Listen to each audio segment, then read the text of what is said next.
Bem-vindos e bem-vindas a todos e todas aqui na multiplataforma Tati de televisão e rádio. É o nosso encontro aqui toda semana no programa Conexões Ribeirão, sempre uma grande entrevista, sempre um convidado todo especial para conversar com a gente sobre temas diversos, mas que são de grande interesse da nossa comunidade, de Ribeirão Preto, do país, enfim, né? Sempre um encontro, uma conversa muito agradável toda semana aqui pela Tati e pelo Grupo Tati, pela nossa multiplataforma. E hoje nós temos a grata satisfação e a honra muito grande de estarmos recebendo aqui, nos estúdios da Tati, o nosso queridíssimo Milton Laprega. Ô Milton, muito bem-vindo, meu querido. Muito obrigado, Lages. É bom te reencontrar de vez em quando, conversar sobre a situação do Brasil, sobre política, sobre a vida, nossa vida pessoal. Isso é muito sempre um bom. prazer. Isso é muito bom, né, Milton? Sim. Ainda mais com você, né, meu querido? Que é um verdadeiro livro de histórias, de causos, né? E de depoimentos, enfim. É uma honra muito grande tê-lo aqui hoje com a gente. Muito obrigado. Tá? Ô, Milton, e vamos começar a nossa conversa falando de você mesmo, né, meu caro? Assim, como é que foi a sua chegada em Ribeirão Preto? A gente sabe que você se identifica muito com a Universidade de São Paulo, né? A gente tem, assim, quase que o retrato da Universidade de São Paulo, para quem te conhece, para quem te acompanhou aí, toda a sua trajetória. Como é que foi esse início aí da sua carreira universitária, acadêmico ainda, né? Que ano foi isso? Como é que você chegou aqui? Então, eu vim para Ribeirão Preto em 1966 para fazer cursinho para a Faculdade de Medicina. Olha só. E vim para cá, quando eu vim para cá, eu pensava em ser médico, trabalhar na Organização Mundial de Saúde e trabalhar na África para ajudar as populações pobres da África.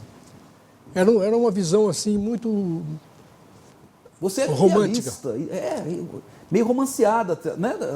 Mas no bom sentido, quer dizer, você queria fazer um curso de medicina para poder ajudar as outras pessoas, né? Era a minha vontade, né? Aí eu comecei a estudar aqui na faculdade e entrei para a Liga de Assistência Médico-Social do centro acadêmico. Foi quando eu comecei a ter minha experiência, meu contato mais direto com a população e uma experiência política. Nós começamos a ir para Vila Reis, em Jardinópolis, dar aula sobre verminose, nós levávamos peças. Olha só. Os vermes, para discutir com a população, mas nós começamos a perceber, no processo, que não adiantava nada ficar dando aula para aquela população, porque o bairro inteirinho tinha 2 torneiras com água. Então, assim, todo dia aquela população carregava um latão nas costas. Além do problema da saúde, tinha uma outra coisa anterior, que era a falta de infraestrutura básica, né? Sim, e era um período assim, de grande repressão da ditadura militar, foi um período muito duro para o nosso país. E aí, nesse processo, a gente foi entrando em contato com o centro acadêmico e fomos nos politizando. E Vila Reis acabou o trabalho lá, porque nós fizemos, nesse processo, nós começamos a organizar a população para reclamar com o prefeito. E aí eles acabaram indo lá, se movimentaram e ficaram com medo e pararam de ir à prefeitura. E nós ficamos com medo e paramos de ir ao centro acadêmico. E aí eu acabei medicina, fui para Londrina, fiquei lá 10 anos em Londrina, dando aula na Universidade de Londrina. Voltei para Ribeirão Preto, prestei concurso no Estado, fui diretor da Regional de Saúde até que entrei na USP em 1998 e acabei me aposentando há 3 anos. Estou aposentado atualmente. Então, que a gente pode falar, ô Milton, que você acabou tendo essa pegada, né, política na sua vida a partir também da experiência, já bem no início da sua vida universitária, com o movimento estudantil. Porque o movimento estudantil foi uma escola de formação para muita gente também, né? Eu posso até falar da minha em particular, né? Isso também aconteceu com você, então? Aconteceu muito, foi fundamental na minha vida essa participação. E assim, só que naquela época a gente vivia assim, um período de grande repressão, mas havia muita esperança ainda. As pessoas ainda acreditavam que podia mudar. diferente do momento atual que nós estamos vivendo, que há um desalento muito grande, a gente percebe que as pessoas já não sabem mais no que acreditar. Então, é uma conjuntura bastante diferente da conjuntura atual. Até porque naquela época você tinha a ditadura militar, a repressão, mas você tinha também um contraponto disso, né? Que eram movimentos coletivos, enfim, tinha toda uma resistência dos setores mais esclarecidos da sociedade, né? E você não tinha nessa época o que nós temos hoje, como você está dizendo, né? Um verdadeiro desalento. Isso é sério, Milton? É muito sério e eu acho que nós precisamos encontrar uma forma de retomar o contato com a população direto. Eu acho que os setores mais progressistas do nosso país acabaram se afastando da população e foram cooptados pelo poder central, achando que dentro do aparelho de Estado. Do aparelho de Estado ele conseguiria transformar a sociedade. E com isso ele se afastou muito da população e não vive mais o cotidiano da população. Esse é um problema sério. Ô Milton, mas assim, ainda dentro desse seu início de carreira, né, aqui na USP, período, né, em que você foi estudante, logo depois saiu, depois retornou bem tempo depois, né, e assumiu aí a direção do Centro Regional de Saúde, né, como concursado, foi isso? Eu fiz o concurso para médico sanitarista do Estado. Sim. E acabei assumindo a direção do Escritório Regional de Saúde de Ribeirão Preto. Como é que era, naquele momento, essa questão da saúde aqui de Ribeirão Preto, se você for comparar com hoje? Era melhor? Tinha um atendimento melhor da população? Enfim, como é que você pode estar analisando aqui o período? Eu acho que é muito difícil você fazer essa comparação, porque mudaram muitas circunstâncias, né? Porque quando nós começamos, no final da década de 70, começou a ter as ações integradas de saúde. E o governo federal, o próprio governo da ditadura militar, por causa da crise da Previdência, começou a estimular a implantação da atenção primária à saúde. E fez convênios com as prefeituras para abrir um monte de postos de saúde. Então, na década de 80 foi um período que se abriu muitas unidades de saúde aqui em Ribeirão Preto. Havia um movimento muito grande de resistência à ditadura e de luta por uma mudança do modelo assistencial no país, que culminou em 86 com a 8ª Conferência Nacional, onde se lançou as bases da reforma sanitária.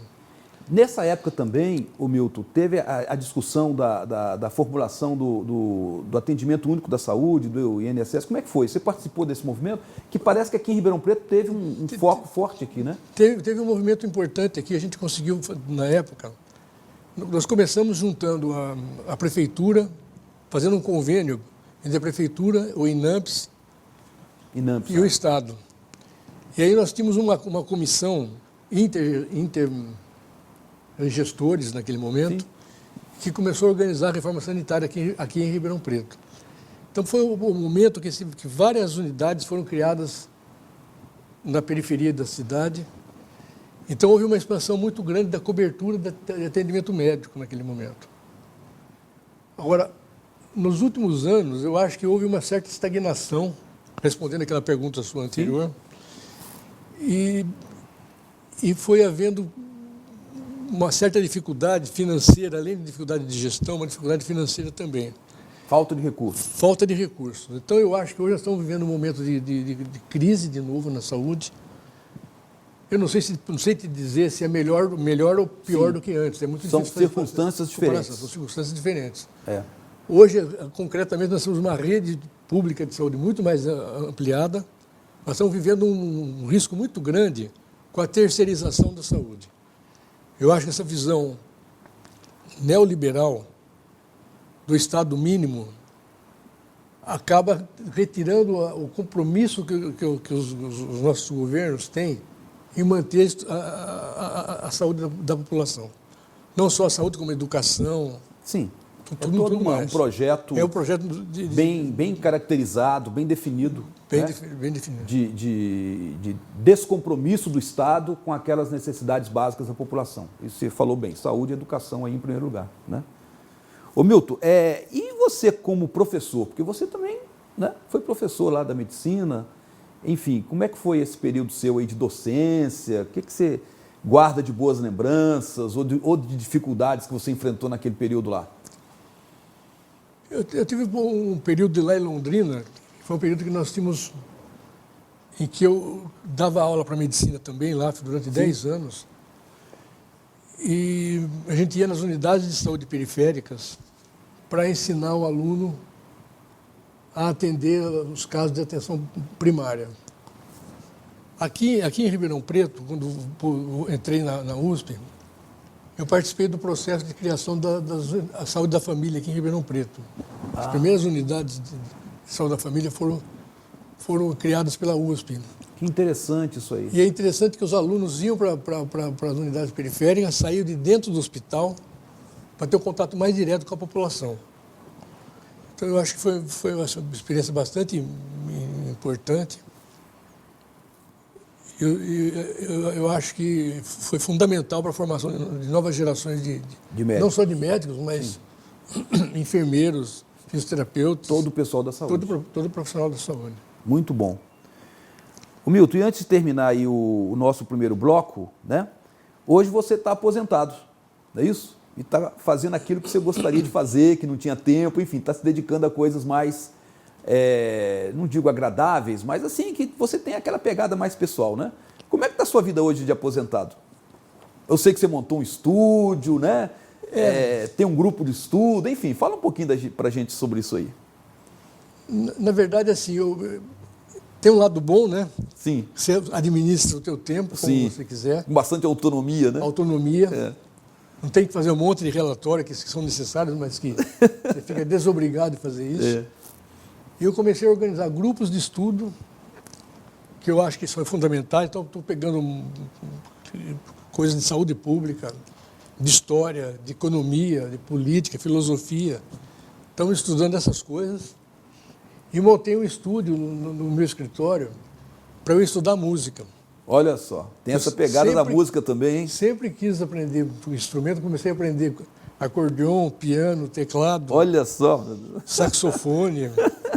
Eu transitei por um monte de instrumento e nunca aprendi a tocar nada direito, mas...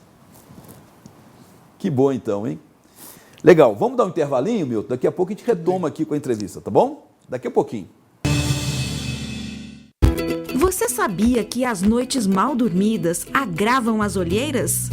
Existem muitas causas para este problema e cada uma exige um tratamento diferente. Mas com certeza, quem não dorme bem, fatalmente irá sofrer com estas manchas ao redor dos olhos.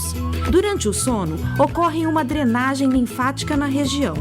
Quando isso não acontece, surge um inchaço que deixa os vasinhos maiores e mais nítidos. Sendo assim, cansaço é sinônimo de olheira. Para diminuir os sinais, vamos compartilhar algumas dicas. Usar hidratantes específicos para a área ao redor dos olhos. Não fumar. Usar protetor solar. E, é claro, dormir bem à noite.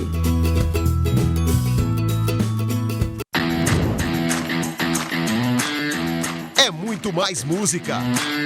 Olá, amigos. Aqui quem fala é o Lourenço. Aqui é o Lorival. Estamos aqui na programação com muitas músicas, muito papo gostoso para contar para vocês. Um abraço, Lorival. Um abraço, Lourenço. Lourenço e Lourival. Toda quinta às 9h30 da noite. Na TV Tati. Muito mais Ribeirão.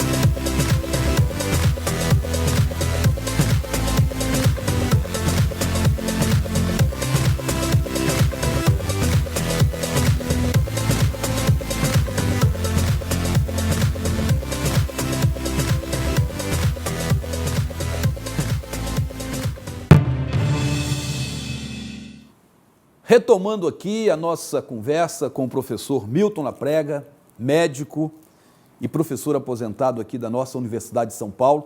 Mas antes de retomar a conversa com você, Milton, eu tenho aqui um recadinho aí para os nossos telespectadores, né?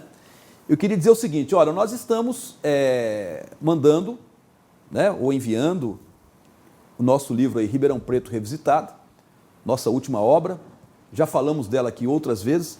Quem quiser receber um exemplar do Ribeirão Preto Revisitada, então mande para a gente agora, né, nesse momento, um WhatsApp, uma mensagem de WhatsApp, anote aí o telefone, você vai mandar para a gente o seu nome, o seu endereço completo com CEP, né? E as 5 primeiras mensagens que a gente receber pelo WhatsApp, a gente vai retribuir enviando o Ribeirão Preto Revisitado. Eu tenho certeza que você vai gostar muito de ler e apreciar essa obra aqui, da nossa autoria. Então anote aí o número do WhatsApp, está aparecendo aí também na tela de você, né? É o 99332-9340. Anota de novo, né? O número do nosso WhatsApp é o 99332-9340. Mais uma vez, para quem não conseguiu anotar ainda, então olha aí, 99332-9340. Fácil de guardar, com o CEP, não esqueça, hein? Muito bem. Ô Milton, vamos voltar à nossa conversa aqui, né? E eu gostaria agora de estar falando com você um pouco da sua experiência e da sua militância mais no campo político, né? Você não foi apenas um profissional da medicina. Quem te conhece, quem sempre esteve mais próximo de você, sabe que você sempre foi um grande idealista, né? Alguém muito comprometido com as causas sociais e alguém que, na verdade, fez da área de saúde quase que uma ferramenta, um instrumento de querer melhorar a sociedade, de querer melhorar as relações sociais, a qualidade de vida das pessoas. E isso é uma questão eminentemente política, né?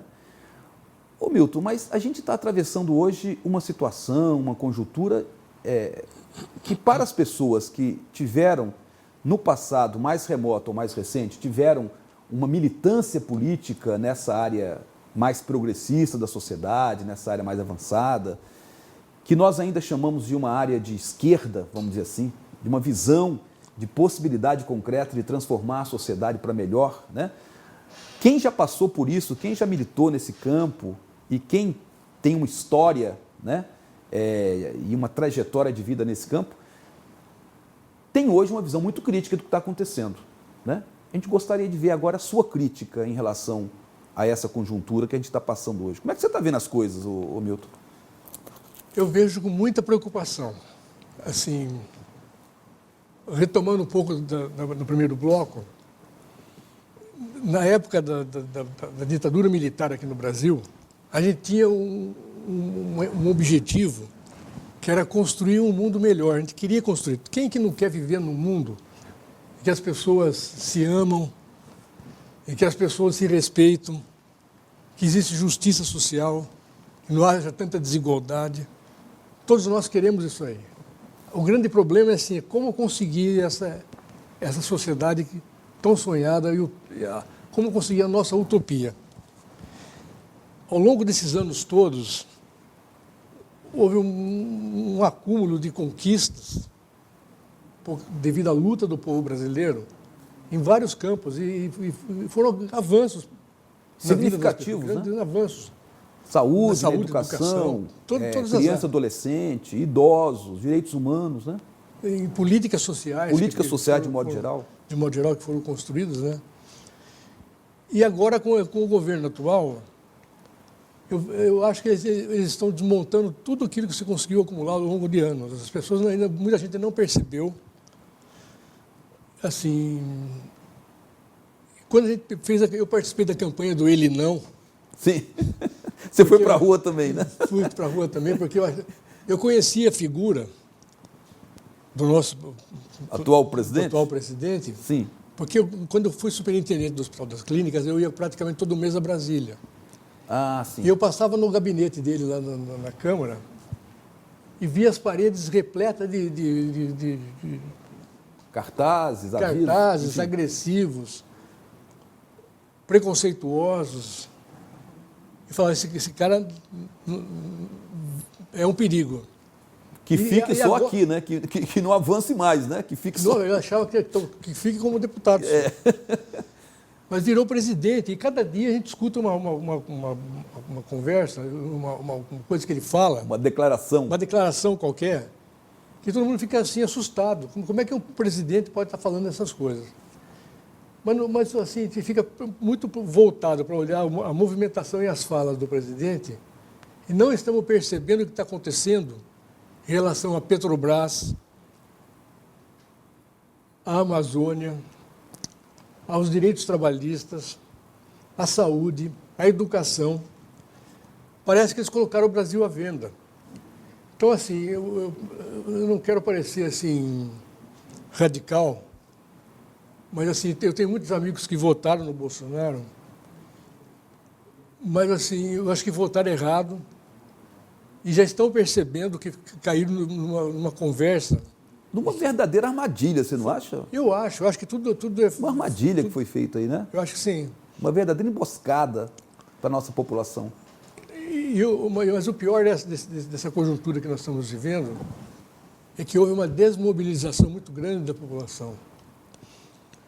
As pessoas, na época da ditadura militar, do golpe de 64, as pessoas ainda se organizavam. Agora, não acredito mais em ninguém, fico esperando que apareça um novo Salvador para modificar o país. Vê o atual presidente como salvador e a descrença nele leva à esperança de um outro. Quer dizer, não é por aí, né? Nós não estamos precisando de heróis de Salvador, nada disso, né? Ô Milton, mas deixa eu te fazer uma pergunta. A gente estava no intervalinho até conversando sobre isso. Essas declarações grotescas, né, do nosso presidente, isso você acha que é simplesmente uma coisa espontânea ou isso faz parte de um plano? O que você acha, Milton? Um plano talvez até internacional, não sei, né? Eu acho que é um plano internacional. Você acha que tem uma... Sem nenhum delírio persecutório, eu acho que existe, porque a própria classe dominante no país, os grandes empresários e o capital financeiro, teriam outros candidatos para representá-los de uma maneira mais civilizada. Né? Que não precisava chegar a esse ponto, né? Não precisava chegar a esse ponto, porque está desmoralizando o país no exterior, inclusive. Então, assim, eu acho que isso... Mas ele faz um papel de bufão. Ah, então tem um papel que ele está cumprindo aí. Eu acho que sim, porque pode ser paranoia minha, mas vamos lá. Mas eu acho que não, viu? Eu acho que você tem certa razão de considerar porque, assim, enquanto ele fica prestando atenção nas bobagens que ele fala, fazer cocô um dia sim, um dia não, por exemplo... Imagina.